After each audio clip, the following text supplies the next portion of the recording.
Les enseignants syndicalistes seraient-ils muselés au Cameroun? Au sein de la Fédération des syndicats de l'enseignement et de la recherche FESER, on y répond par l'affirmative. Dans une correspondance adressée au Premier ministre, le collectif des syndicats dénonce les récents problèmes de la secrétaire nationale du syndicat des enseignants du supérieur SINES à l'université de Douala.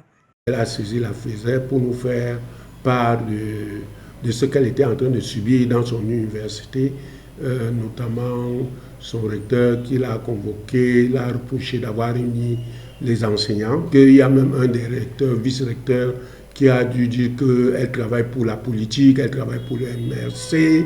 La correspondance adressée à Joseph Diangote revient également sur les arrestations des leaders syndicaux Jackson Toussé et Roland Assois au lendemain de la présidentielle d'octobre dernier. FESER a dénoncé tous les cas d'enseignants qui ont été happés, qui ont été kidnappés, qui ont été, n'est-ce pas, kidnappés de façon, j'allais même dire grossière, parce que vous vous souvenez, on prend un enseignant, on le cagoule. Ça a été le cas de Roland Assois, par exemple. Ces événements surviennent alors que les négociations entre le gouvernement et les enseignants sont au point mort depuis des mois. Il y a eu beaucoup de tapage. Il y a eu une réunion avec tous les ministres du secteur de l'éducation. On nous a promis que ce forum devait se tenir même avant les élections.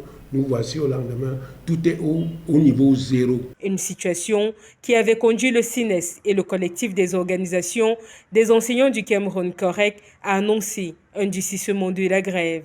C'était toutefois avant les événements survenus au lendemain du 12 octobre.